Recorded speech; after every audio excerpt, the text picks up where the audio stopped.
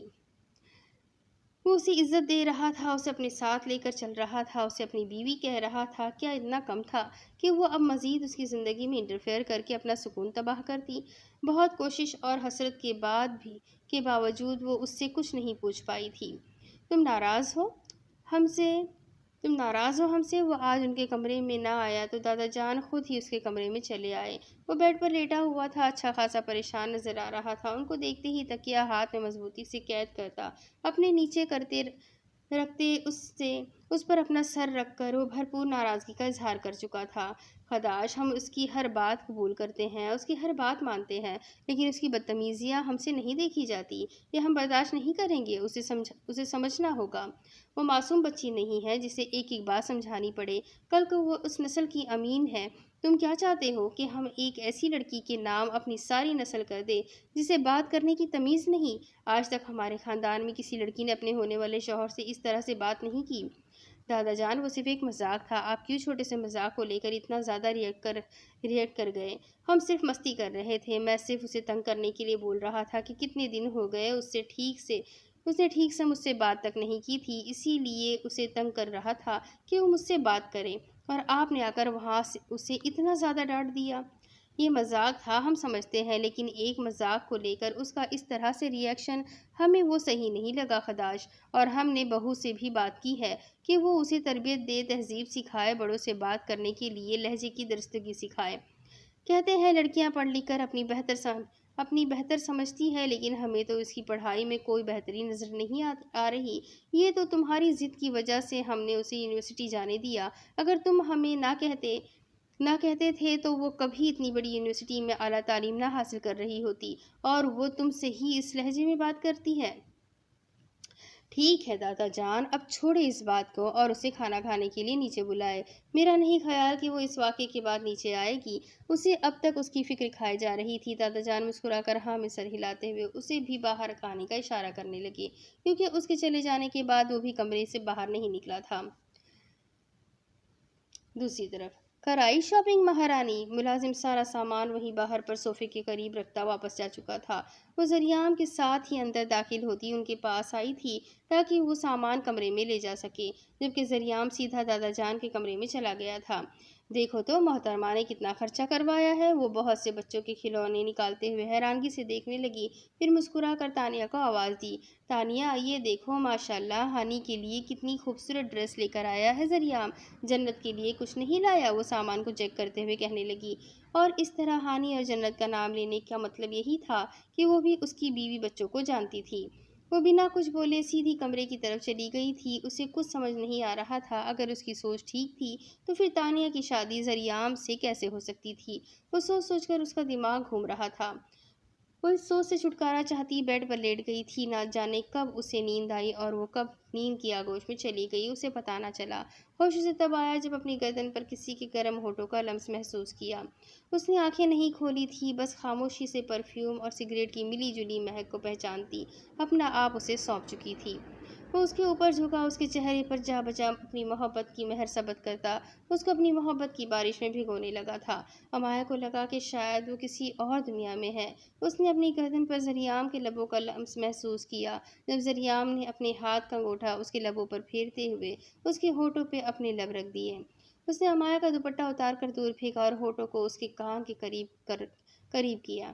لگتا ہے بہت زیادہ تھک گئی ہو، میرے آنے سے پہلے ہی سونے کی تیاری پکڑ لی، لیکن آئندہ ایک بات یاد رکھنا، جب تک میں نہ سو جاؤں تب تک تم نہیں سو سکتی۔ وہ اسے پوری طرح خود میں قید کرتے ہوئے اس کے حسن کو اپنی پناہوں میں لیے پورے استحقاق کے ساتھ اس کے نازک وجود کو خود میں بھیج چکا تھا۔ دوسری طرف یہ منظر بالکل پچھلی رات جیسا ہی تھا۔ وہ اپنی گاڑی کچھ فاصلے پر پیچھے روک کر اندھیری کی طرف قدم اٹھانے لگا اور پاؤڈر کی مدد سے واچ مین کو کچھ گھنٹوں کے لیے بے ہوش کر دیا، پھر اسی طرح احتیاط سے حویلی کے اندر داخل ہوتے وقت درخت کی طرف آیا جس پر چڑھ کر اس نے بالکنی میں چھلانگ لگائی اور پھر اوپر کی جانب گرل پکڑ کے ایک بار پھر سے اس کے کمرے میں آ گیا تھا۔ وہ آہستہ آہستہ اس کے بیڈ کے قریب آتا، وہی چھوٹے اسٹول کو کھینچ کر اس کے بالکل قریب بیٹھ کر اسے دیکھنے لگا۔ اس کے بال اس کے حسین چہرے کو پوری طرح سے چھپائے ہوئے تھے۔ ہشام نے بڑی نرمی سے اس کے بالوں کو اس کی پرنور روشن چہرے سے ہٹایا، لیکن احتیاط کے ساتھ کہیں اس کی آنکھ کھل جائے۔ وہ دوسری بار اپنے کانوں میں اس کی چیخیں سن کر وہ اپنے کانوں کو بیڑا غرق کرنے کا کوئی ارادہ نہیں رکھتا تھا۔ اس دن وہ کتنی زیادہ خوفزدہ ہو گئی تھی، اس لیے اب اس نے کوشش کی تھی کہ وہ اسے خوفزدہ نہ کرے۔ وہ بے حد نرمی سے اس کے چہرے پر اپنی انگلیوں کے پوروں کا لمس چھوڑ رہا تھا۔ وہ کافی گہری نیند میں تھی۔ اس لمس کو محسوس کرنے کے باوجود بھی وہ اٹھی نہیں تھی اور نہ ہی کسمسائی۔ وہ بس ایسے ہی آنکھیں بند کیے دنیا جہاں سے بیگانہ رہی۔ اپنے جذبات پر قابو پاتے ہوئے اس نے خود پر پابندی لگائی تھی، لیکن اس کا نوخیز حسن اسے اپنی طرف کھینچ رہا تھا۔ وہ بندہ بشر تھا، خود پر کب تک ضبط کرتا؟ سامنے کوئی غیر نہیں، اس کی محبوب ترین ہستی تھی۔ اس کے دل کا قرار تھی، اس کا سکون تھی۔ وہ خود پر پہرے بٹھا تھا، آخر کار بہکنے پر مجبور ہو گیا۔ اس نے ذرا سا جھک کر اس کی پیشانی پر اپنے لب رکھنے چاہے، لیکن نہیں، وہ ایک مسلمان ماں کا بیٹا تھا۔ وہ کیسے یہ بات بھول گیا؟ کیا اس معصوم سی لڑکی کے ہوش سے بیگانہ ہونے کا فائدہ اٹھاتے ہوئے اسے اپنی ماں کے دین پر سوال اٹھانے کا حق کسی کو دینا چاہیے تھا؟ نہیں، اسے کوئی حق نہیں تھا اپنے ماں کے نام کو خراب کرنے کا۔ وہ ماں جو خود کو مسلمان ثابت کرتے کرتے مر گئی، کیوں اس کو اگلے جہان میں شرمندہ کرنے لگا تھا؟ کیوں؟ نہیں، ایسا نہیں کر سکتا تھا۔ وہ اٹھ کر وہیں سے پلٹ گیا تھا۔ حرم اب تک ہوش و حواس کی دنیا سے بیگانہ پڑی تھی۔ اس کا اتنا جلدی واپس جانے کا ارادہ نہیں تھا۔ وہ تو نہ جانے کتنی دیر اسے دیکھنا چاہتا تھا، لیکن نہیں، وہ یہاں نہیں رک سکتا تھا، کیونکہ وہ جانتا تھا کہ اگر یہاں رکے گا تو اس کے دل میں ضرور اسے کچھ غلط کرنے پر اکسائے گا، اور وہ ایسا نہیں کر سکتا تھا۔ وہ بہک نہیں سکتا تھا۔ حرم کو چھونے کے لیے، اسے محسوس کرنے کے لیے، اس کے پاس جانے کے لیے وہ اس کے حق اپنے نام محفوظ کرنا چاہتا تھا، اور وہ جلد ہی فیصلہ کرنا چاہتا تھا۔ دور کہیں سے اذانوں کی آواز آ رہی تھی۔ اسے اپنے بے حد قریب دیکھتے ہوئے وہ اس کا ہاتھ خود سے ہٹانے کی کوشش کرنے لگی، لیکن اس نے اتنی شدت سے اسے خود میں قید کر رکھا تھا کہ اس کی یہ کوشش بری طرح سے ناکام ہوئی تھی۔ زریام کا سر اس وقت اس کی گردن پر تھا، اور وہ ذرا سا ہلی تو اس کے لب اس نے اپنی گردن پر سرکتے ہوئے محسوس کیے۔ اس کے پورے بدن میں ایک سنسناہٹ سی ہوئی تھی۔ اس نے جلدی سے اپنا چہرہ زریام سے پیچھے کرتے ہوئے اس کے چہرے کو دیکھا تھا۔ بہت وجیح پرسنالٹی کا مالک تھا وہ۔ اس بات میں کوئی شک نہیں تھا کہ وہ بہت پرکشش انسان تھا۔ کوئی بھی اسے ایک دفعہ دیکھ لے تو آسانی سے اس کے چہرے پر سے نظر نہیں ہٹا سکتا تھا۔ کتنی ہی دیر وہ اس کے چہرے کے کھڑے مغرور نقوش میں کھوئی رہی تھی۔ ایک پل کے لیے وہ خود کو خوش قسمت تصور کرنے لگی۔ یہ خوبصورت انسان اس کا مقدر تھا، لیکن کیا اس کا دل بھی اتنا ہی خوبصورت تھا جتنا اس کا چہرہ؟ کیا یہ سب کچھ جو وہ اسے دے رہا تھا وہ اپنے دل کی مکمل رضامندی سے دے رہا تھا؟ کیا وہ اسے اپنی بیوی کا مقام اپنی مرضی سے دے رہا تھا، یا صرف وقتی جذبات کے ہاتھوں مجبور ہو کر اس کے قریب آ رہا تھا؟ اسے سمجھ نہیں آ رہا تھا۔ وہ شخص نفس کا غلام تو نہیں لگتا تھا۔ اس کی پرسنالٹی دیکھتے ہوئے وہ اس بات کا اندازہ بہت اچھے طریقے سے لگا سکتی تھی کہ اسے لڑکیوں کی کمی نہیں تھی، اور وہ جنت کے بارے میں کچھ الٹا سیدھا نہیں سوچنا چاہتی تھی۔ فی الحال اسے پتہ نہ تھا کہ جنت کون ہے۔ جنت کے بارے میں اپنی طرف سے کچھ بھی اخذ کر کے بعد میں شرمندہ ہونے سے بہتر تھا کہ وہ اس موضوع کو وقت پر چھوڑ دے۔ خود ہی صحیح وقت پر اسے سب کچھ پتہ چل جائے گا۔ حقیقت چھپائی نہیں چھپتی، اور وہ کون سا اس سے بہت ساری امیدیں لگائے ہوئے تھی کہ جنت کی حقیقت سامنے آنے پر اس کا دل ٹوٹ جائے گا۔ ہاں، ایسا کچھ نہیں ہوگا۔ اس نے اپنے دل کو بہت مضبوط کر لیا تھا۔ وہ اس شخص کی طرف سے ملنے والی ہر چوٹ کو سہنے کے لیے تیار تھی۔ یہ سوچتے ہوئے وہ اس کے قریب سے اٹھ کر نماز ادا کرنے چلی گئی، کیونکہ وہ دنیا سے مایوس ہو چکی تھی، لیکن اپنے رب سے نہیں۔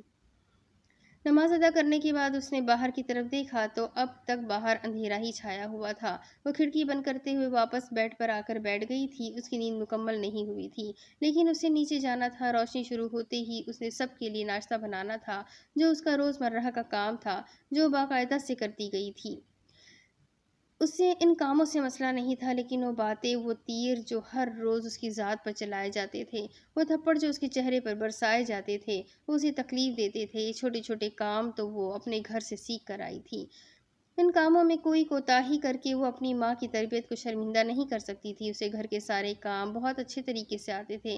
اگر کچھ نہیں آتا تھا تو وہ ان زخموں کو سہنا تھا جو اسے ہر روز دیے جاتے تھے۔ کل کا دن بہت خوبصورت گزرا تھا۔ وہ کسی محافظ کی طرح سارا دن اس کے ساتھ تھا، اور پھر رات کی تنہائی بھی ان دونوں نے ایک دوسرے کے ساتھ بانٹی تھی۔ کتنے خوبصورت لمحات تھے وہ! اسے کسی انمول نگینے کی طرح چھوتا تھا، جسے ذرا سی چوٹ لگنے پر وہ ریزہ ریزہ ہو جائے گی۔ اس کی پناہوں میں، اس کی خوشبو میں وہ خود کو اس دنیا کی سب سے خوش نصیب لڑکی تصور کرتی تھی۔ لیکن اس کے باوجود بھی اس نے اپنی تمام تر امیدوں کا گلا گھونٹ کر رکھا ہوا تھا۔ وہ انہی سب سوچوں میں گم تھی کہ جب اچانک کسی نے اسے اپنی طرف کھینچ کر خود میں قید کر لیا۔ وہ لمحے کے 1000ویں حصے میں اس کے مضبوط سینے کا حصہ بنی تھی۔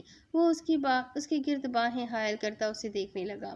وہ گہری نیلی آنکھوں میں گزری شب کی رفاقتوں کا خمار لیے اس کے دلکش سراپے کو دیکھ رہا تھا، اور اس کی بخشتی قربتوں سے وہ مہک رہی تھی۔ اس کے یوں دیکھنے پر وہ حیا سے نظریں جھکا گئی، اور اس کی یہ ادا اسے مزید بے خود بنا رہی تھی۔ وہ آہستہ سے اس کے چہرے کو تھامتا اس کے لبوں پہ اپنے لب رکھ چکا تھا۔ نیچے جانا ہے؟ سب کا ناشتہ بنانا ہے؟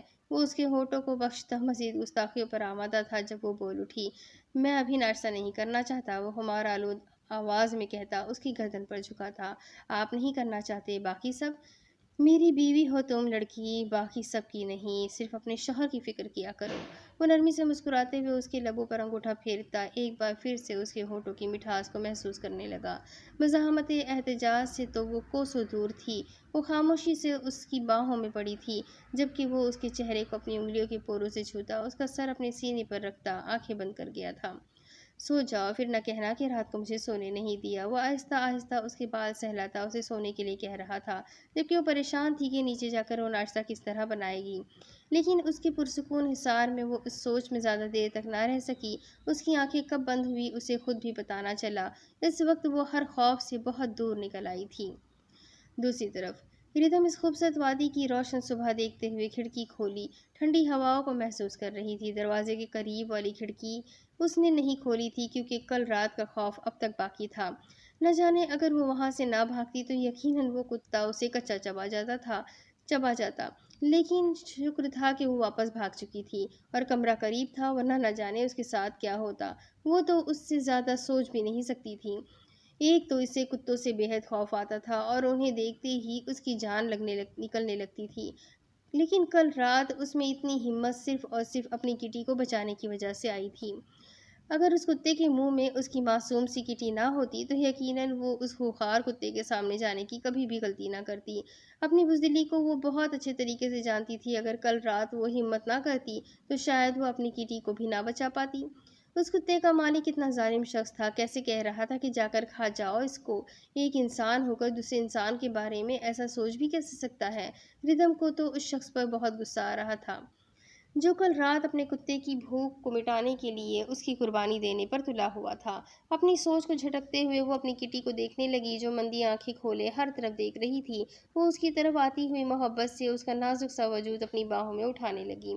کٹی چلو آؤ، مارننگ واک کرنے چلتے ہیں۔ مارننگ واک صحت کے لیے بہت اچھی ہوتی ہے، اور اب سے ہم دونوں روز واک کیا کریں گے۔ وہ بھی اس خوبصورت وادی سے شروع کر کے وہ مسکرا کر اسے اٹھائے باہر کی طرف چل دی تھی۔ آہستہ آہستہ چلتی وہ سب سے پہلے ڈرائیور چاچا کے کمرے کے پاس آئی تھی جو ایک کمرہ چھوڑ کر آگے تھا۔ اس نے آہستہ سے کمرے کے ہینڈل پر ہاتھ رکھتے ہوئے کمرے کو کھول کر اندر دیکھا تو چاچا کو قرآن پاک کی تلاوت میں مصروف پایا۔ ڈرائیور چاچا آپ تلاوت کر لیں، میں ذرا وہ سامنے والی سڑک پر واک کرنے جا رہی ہوں۔ وہ یہ کہتے ہوئے انہیں تنگ کیے بنا ہی کمرے سے باہر نکل آئی۔ دوسری طرف وہ آہستہ آہستہ چلتی سڑک تک آئی تھی جو پہاڑی کے بالکل ساتھ ساتھ تھی۔ یہ بہت خوبصورت جگہ تھی، اس میں کوئی شک نہیں تھا کہ اس نے آج سے پہلے اتنی خوبصورت وادی کبھی خواب میں بھی نہیں دیکھی تھی۔ اس جگہ کی جتنی تعریف کی جائے کم ہے۔ وہ اللہ پاک کی خوبصورت ترین قدرت کا نظارہ تھا۔ وہ آہستہ آہستہ کب پہاڑ سے نیچے کی طرف جانے لگی اسے خود بھی پتہ نہ چلا تھا۔ وہ بس اس خوبصورت وادی کے حسین نظاروں میں کھوئی ہوئی تھی جب اچانک سامنے سے ایک کتا تیزی سے اپنی طرف آتے دیکھا۔ اس وقت اسے یہ بھی یاد نہ رہا کہ وہ یہاں سے بھاگ کر ہوٹل کی طرف چلی جائے۔ اس کی تو ٹانگیں کانپنے لگی تھی کیونکہ وہ کتا اس کے بے حد نزدیک تھا۔ وہ وہیں کھڑی آنکھیں بند کرتے ہوئے چیخیں مارنے لگی تھی، جبکہ کتا کب اس کے قریب سے گزر گیا اسے پتہ بھی نہ چلا۔ لڑکی، تمہیں کس بے وقوف نے کہا ہے کہ یہاں آواز گونجتی ہے تو تم چیخیں مارنا شروع کر دو؟ کیوں یہاں پر پولیوشن پھیلا رہی ہو؟ کیا ایک پرسکون وادی تم لوگوں سے ہضم نہیں ہو رہی؟ اچانک اسے اپنے قریب سے سرد مگر طنزیہ سی آواز سنائی دی تھی۔ اس نے آنکھیں کھول کر اسی کتے کے مالک کو اپنے پاس کھڑے دیکھا۔ تم کتا؟ کیا تم نے مجھے کتا کہا؟ تم نے مجھے گالی دی؟ تمہاری ہمت کیسے ہوئی مجھے گالی دینے کی؟ وہ تو بھڑک ہی اٹھا تھا، جبکہ ہریدم نفی میں سر ہلانے لگی۔ اس نے کب اسے گالی دی تھی کہ وہ اس پر اتنا چلا رہا تھا؟ نہیں، میں نے گالی نہیں دی۔ وہاں تمہارا کتا، میرا مطلب ہے تمہارا کتا ابھی مجھے کاٹنے والا تھا۔ وہ میرا ٹائیگر ہے، اسے بار بار کتا مت بولو، میں تمہیں آخری بار وارن کر رہا ہوں۔ اور وہ ابھی نہیں، رات کو تمہیں کاٹنے والا تھا۔ وہ ابھی فریش ہوا ہے۔ وہ فریش ہونے کے فوراً بعد بریک فاسٹ نہیں کرتا، تو بالکل بے فکر ہو جاؤ۔ فی الحال مارننگ واک کر رہا ہے، اس کے بعد اسے ایکسرسائز بھی کرنی ہے۔ اگر تمہیں اس کا ناشتہ بننے کا اتنا ہی شوق ہے نا، تو تھوڑی دیر کے بعد آ جانا۔ جب اس کے ناشتے کا وقت ہوگا وہ کہہ کر کندھے اچکا کر جانے لگا تھا، جبکہ وہ حیرانگی سے اسے سن رہی تھی۔ اسے کون سا شوق تھا ایک کتے کے لیے خود کو پیش کرنے کا؟ عجیب آدمی ہے یہ عجیب آدمی تھا وہ سر جھٹکتی ہوئی آگے بڑھنے لگی جب اسے پھر سے پیچھے سے آواز سنائی دی۔ سنو لڑکی، اس طرف نیچے مت جانا۔ میں نے تھوڑی دیر پہلے اس طرف بھیڑیے دیکھے ہیں۔ میرے کتے کا نام صحیح، لیکن تم ان کا ناشتہ بن سکتی ہو، اور تمہاری کٹی بھی۔ میں نے سنا ہے کہ یہ جنگل اتنا خطرناک ہے کہ کسی کا نام و نشان بھی نہیں ملتا۔ تمہارا نام و نشان تو پھر شاید مل جائے، لیکن تمہاری کٹی اگر کسی جانور کے ہاتھ چڑھ گئی نا، تو میرے خیال میں اس کا نشان بھی نہیں ملے گا۔ شائزم جانتا تھا یہ جنگل کتنا خطرناک ہے۔ وہ نہیں چاہتا تھا وہ لڑکی نیچے کی طرف جائے، اور اسے اندازہ ہو چکا تھا کہ اپنی ذات پر بات آنے پر ہو سکتا ہے کہ وہ اپنی انا کے ہاتھوں مجبور ہو کر اس طرف چلی جائے، لیکن یقیناً وہ اپنی معصوم بلی کی زندگی خطرے میں نہیں ڈالے گی۔ ہاں تو وہاں جا کون رہا ہے؟ میں تو ادھر ہی ہوں۔ اس نے ہوٹل کے پیچھے کی طرف اشارہ کیا تو کندھے اچکا کر نکل گیا۔ اس نے ایک نظر نیچے پہاڑی کی طرف دیکھا تھا۔ شکر ہے اسے پہلے پتہ چل گیا یہ جگہ خطرناک ہے، ورنہ اس کی اور اس کی کٹی کی لاش بھی نہیں ملتی۔ دوسری طرف دیشم گاڑی میں آگے بیٹھی تو خداش نے ڈرائیونگ سیٹ سنبھال لی تھی، جبکہ حرم کا ابھی تک ناشتہ ہی مکمل نہیں ہوا تھا، اور آج وہ اماں کے ہتے چڑھ گئی تھی۔ اماں اس کو ڈانٹ رہی تھی، جبکہ وہ نہ جانے کتنی کوششوں کے بعد کچھ کھانے کے لیے راضی ہوئی تھی۔ اس سے صبح کچھ بھی کھایا نہیں جاتا تھا، لیکن جب سے اس نے کالج جانا شروع کیا تھا اس کی واپسی بہت دیر سے ہو رہی تھی، اور اماں کو ہرگز پسند نہ تھا کہ وہ باہر کا کھانا کھاتی۔ وہ فائل نکالے نہ جانے کیا کرنے میں مصروف تھی۔ خداش گردن موڑے اسی کو دیکھ رہا تھا جو مکمل اس سے بے نیاز تھی۔ اس بار بھی حل غلط نکلنے پر وہ سر پکڑ کر بیٹھ گئی۔ آخر اتنی محنت کے بعد بھی اسے کیوں یہ میتھس کا سوال سمجھ نہیں آ رہا تھا؟ ایک تو میتھس میں گریجویشن کرنے کے خواب نے اسے خاصا ذلیل کر رکھا تھا، اور خداش جانتا تھا یہ سب کچھ صرف اس کے مقابلے میں ہی کرنے کی کوشش کر رہی ہے۔ وہ کب سے اس کو سر کھپاتے دیکھ کر گہرا سا مسکرایا، پھر ہاتھ بڑھا کر اس نے اس کے ہاتھ سے وہ فائل لے کر اپنی طرف بڑھائی تھی۔ دیشم بنا کچھ بھی بولے فائل کو دیکھتی رہی۔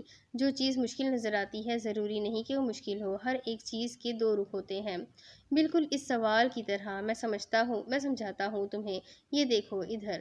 وہ اسے حل کرنے لگا تو وہ بھی خاموشی سے اس کی مدد لینے لگی۔ ویسے کل میں نے جو بھی کہا وہ مذاق میں کہا تھا، تمہیں ہرٹ کرنے کا یا شرمندہ کرنے کے لیے میں نے وہ سب کچھ نہیں بولا تھا۔ وہ صرف حرم کو خوش کرنے کے لیے کہا تھا۔ میں نے لیکن تمہیں برا لگا، اس کے لیے آئی ایم سو سوری۔ اس کے سوری کہنے پر وہ حیرانگی سے اسے دیکھنے لگی۔ اسے یقین نہیں آ رہا تھا کہ یہ شخص اس سے سوری بول رہا تھا جو شاید خود کو کبھی غلط تصور بھی نہیں کر سکتا، اور یہ وہی انسان ہے جو کہا کرتا تھا کہ خداش کاظمی سے کبھی کوئی غلطی نہیں ہو سکتی، لیکن وہ اس سے معافی مانگ رہا تھا۔ وہ نہیں جانتا دیشم کو کون سی ایسی چیز ہے جو تمہیں مجھ سے بدگمان کرتی ہے، لیکن میرا یقین مانو، میرے دل میں تمہیں لے کر کبھی بھی کوئی ایسی بات نہیں آئی۔ میرے لیے تم بہت خاص ہو۔ کل دادا جان نے تمہیں میری وجہ سے ڈانٹا تھا، اس کے لیے میں تم سے معذرت کرتا ہوں۔ پلیز اپنے دل سے میرے لیے بدگمانی نکال دو۔ دادا جان کے لیے ہم سب اہم ہیں، تم بھی، میں بھی، سب۔ تمہیں بس ایسا لگتا ہے کہ شکریہ، میں کر لوں گی باقی۔ وہ اس کی بات کاٹتے ہوئے اس کے ہاتھ سے فائل لے چکی تھی۔ وہ تقریباً سارا سوال حل کر چکا تھا۔ اور دیکھیں مسٹر خداش کاظمی، میں جانتی ہوں کہ میں دادا جان کے لیے کتنی اہم ہوں، آپ کو بتانے کی ضرورت نہیں ہے، اور اپنی اہمیت کا اندازہ بھی مجھے بہت اچھے طریقے سے ہے، اور کل تو اور بھی اچھے طریقے سے ہو گیا ہے۔ میری ذات پر مذاق کرنے کا آپ کو کوئی حق نہیں ہے، اور میرا نام لے کر کسی کو بہلانے کی کوشش مت کیجیے گا۔ پلیز یہ جو آپ پتہ نہیں کس طرح خود کو مجھ سے معافی مانگنے پر مجبور کر رہے ہیں مت کریں، کیونکہ مجھے اندازہ ہی نہیں کہ میں آپ کو کون سی بات پر معاف کروں۔ آپ نے مجھ سے بہت کچھ چھینا ہے جو اب زندگی میں مجھے کبھی واپس نہیں مل سکتا، اور نہ ہی میں واپس کبھی حاصل کرنا چاہتی ہوں۔ تو یہ جو کسک میرے دل میں ہے نا، یہ کبھی نہیں نکل سکتی۔ نہ آپ اپنا معیار گرائے اور نہ ہی اپنی ناک نیچی کریں۔ اس سب کے پیچھے جو وجہ ہے وہ بتا دیں مجھے تاکہ مجھے آپ کی اصل بات سمجھ میں آئے۔ وہ فائل ایک طرف رکھتے ہوئے سیٹ کی پشت سے ٹیک لگاتے اس سے پوچھنے لگی تھی۔ خداش آہ بھر کر رہ گیا۔ وہ اس کی بات کو پیار سے سمجھنے والی تو نہ تھی۔ دادا جان کو سوری بول دو، ان سے کہو کہ جو کچھ تم انجانے میں کر دیتی ہو اس کے لیے معذرت خواہ ہو، اور آئندہ ایسی کوئی غلطی نہیں کرو گی جس سے ان کا دل دکھے۔ وہ اسے دیکھتے ہوئے اپنی بات مکمل کر چکا تھا، جبکہ وہ حیرانگی سے اسے سن رہی تھی۔ اور اس نے کب دادا جان کا دل دکھایا تھا، کب ان سے کچھ ایسا کہا تھا جس سے وہ ہرٹ ہو جائے؟ میں نے اب ایسی کون سی غلطی کر دی جس کی وجہ سے مجھے دادا جان سے معافی مانگنی پڑے گی؟ وہ اسے گھورتے ہوئے بولا۔ اس نے پھر سے دادا جان کے دل میں اس کے لیے کوئی بات تو نہیں ڈال دی تھی؟ اس کا پہلا شک اسی پر جاتا تھا۔ تم نے کچھ نہیں کیا، لیکن پچھلے کچھ وقت سے تم جو کچھ کرتی رہی ہو، ضد کرتی ہو، ہر بات پر ڈٹ جاتی ہو۔ دادا جان کو یہ ساری چیزیں پسند نہیں ہیں۔ ان سب چیزوں کی وجہ سے وہ ہمارے مستقبل کو لے کر کافی پریشان ہے۔ تم ایک بار ان سے معذرت کر لو تاکہ دادا جان کی پریشانی کچھ کم ہو سکے۔ ابھی تک دادا جان نے خداش کی پسند کے بارے میں کسی کو نہیں بتایا تھا، خداش کیا سوچ رہا ہے، اور اب وہ دیشم کو لے کر کافی پریشان تھے۔ لیکن رات انہوں نے کہا تھا کہ اگر دیشم آگے بھی ایسی ہی حرکتیں کرے گی تو اس بات کو یہیں ختم کر دیں گے، یہ سوچے بغیر کہ وہ لڑکی ان کے پوتے کی خواہش ہے۔ ہمارا مستقبل، وہ ساری باتوں میں سے بس یہ دو لفظ پکڑ کر رہ گئی تھی۔ ہمارا مستقبل مطلب ہم سب کا مستقبل دادا جان کی سوچیں ہم سب کے ساتھ جڑی ہوئی ہے۔ اس کا دل تو چاہا تھا کہ آس پاس پڑی کوئی بھاری چیز اس کے سر پر دے مارے تاکہ اس کی عقل ٹھکانے آ جائے، لیکن وہ ایسا نہیں کر سکتا تھا۔ ہاں، یہ لڑکی تو خداش کاظمی کے دل پر حکومت کرتی تھی، اسے تو 7 خون بھی معاف تھے۔ یہ میرا اور میرے دادا جان کا مسئلہ ہے، آپ کو بیچ میں پڑنے کی ضرورت نہیں ہے، اور نہ ہی معذرت والے ڈرامے کرنے کی ضرورت ہے۔ وہ حرم کو آتے دیکھ سیدھی ہو کر بیٹھ گئی تھی۔ تمہیں میری ذات سے اتنی چڑ کیوں ہے؟ اس نے پوچھا، لیکن حرم ڈور کھول چکی تھی، اس لیے اس کے سوال کا جواب بیچ میں ہی رہ گیا تھا، جبکہ وہ اسے گھور کر گاڑی سٹارٹ کرنے لگا تھا۔ اس لڑکی کو سمجھانا اس کے بس میں تو ہرگز نہیں تھا۔ دوسری طرف وہ آہستہ آہستہ چلتی ہوٹل کے پیچھے کی جانب آ گئی تھی جہاں پر اس نے شائزم کے سامنے جانے کا اشارہ کیا تھا۔ اس نے بالکل وہی راہ لی تھی، اس کی گود میں اس کی چھوٹی سی بلی بھی تھی۔ یہ نظارہ بھی بے حد خوبصورت تھا۔ اس ہوٹل کو چاروں طرف کی خوبصورتی کے مناظر ظاہر کرنے کے لیے یہاں پر بنایا گیا تھا۔ وہ آہستہ آہستہ چلتی پہاڑی کے قریب آتی نیچے کی جانب دیکھنے لگی، جب اچانک اس کا دھیان تھوڑے فاصلے پر ایک لڑکے کی طرف گیا جو بری طرح سے رو رہا تھا۔ وہ کوئی بچہ تو نہ تھا جو اس طرح سے روتا تو اگنور کر کے چلی جاتی، یہ تو کوئی 27-28 سال کا آدمی تھا، اور اس عمر میں اس طرح بچوں کی طرح رونا اسے بہت کچھ سوچنے پر مجبور کر گیا تھا۔ لیکن اس نے نوٹ کیا وہ آدمی شاید وہاں کسی مقصد سے کھڑا تھا۔ وہ بار بار نیچے کی طرف دیکھتا اور بری طرح سے رونے لگتا ہے۔ اسے سمجھنے میں زیادہ دیر نہ لگی تھی کہ وہ آدمی وہاں پر خودکشی کرنے کے لیے آیا ہوا ہے۔ وہ اپنی کٹی کو زمین پر نیچے اتارتی تقریباً بھاگتے ہوئے اس آدمی کے پاس پہنچی تھی۔ یہ تم کیا کر رہے ہو؟ تمہارا دماغ تو خراب نہیں ہو گیا؟ وہ اسے سوال کرنے لگی اور ساتھ ہی اس کا بازو بھی پکڑ کر اسے نیچے لانے کی کوشش کرنے لگی۔ مجھے چھوڑ دو، نہیں جینا چاہتا میں، مر جانا چاہتا ہوں، اس مطلبی دنیا سے ہمیشہ کے لیے چلا جانا چاہتا ہوں، مجھے جانے دو۔ وہ اپنا ہاتھ کھینچ رہا تھا جبکہ ردم ہر ممکن کوشش کر رہی تھی اس کو وہاں سے نیچے اتارنے کی۔ دیکھو پلیز نیچے آ جاؤ، تم پاگل تو نہیں ہو گئے؟ یہ تم کیا کرنے جا رہے ہو؟ دیکھو یہ زندگی اللہ پاک کی امانت ہے، تم اسے اس سے ختم کرنے کا کوئی حق نہیں رکھتے، میں تمہیں ایسا کوئی قدم نہیں اٹھانے دوں گی۔ وہ اس کا ہاتھ تھامے اسے نیچے گھسیٹ رہی تھی۔ وہ آخرکار وہ اس کے زور آزمانے پر نیچے کی طرف گر گیا تھا۔ اس نے سکون کا سانس لیا جبکہ وہ آدمی وہیں زمین پر بیٹھا پھوٹ پھوٹ کر رونے لگا۔ تم ٹھیک ہو نا؟ تم اس طرح سے کیوں رو رہے ہو؟ اور تم نے اتنا بڑا فیصلہ کیوں کیا؟ زندگی کوئی مذاق ہے کیا؟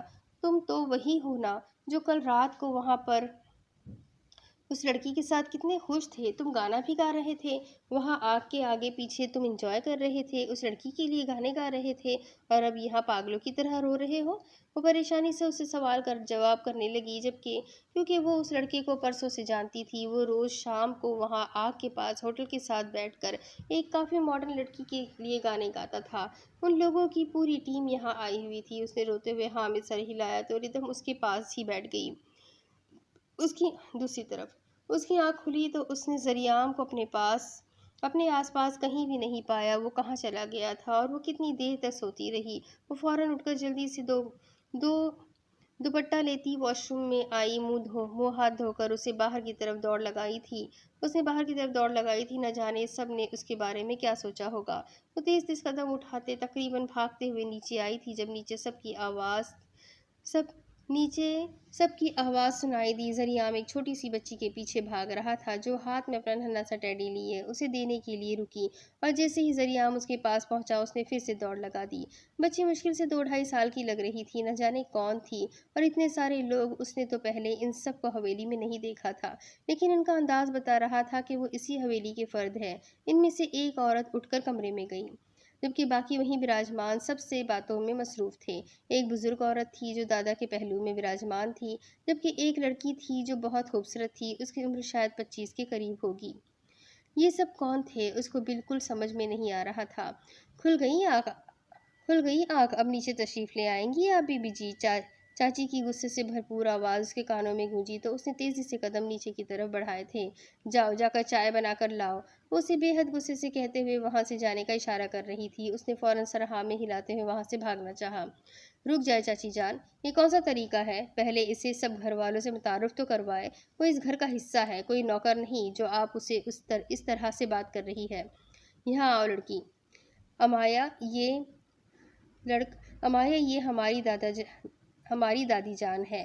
وہ اس کا ہاتھ تھام کر اسے دادی جان کے پاس لے کر آیا۔ دادی جان نے اسے دیکھ کر کوئی بھی رسپانس نہ دیا تو اس نے خود ہی آہستہ سے لیکن بے حد محبت کے ساتھ ان کا ہاتھ تھام کر امایا کے سر پر رکھا تھا۔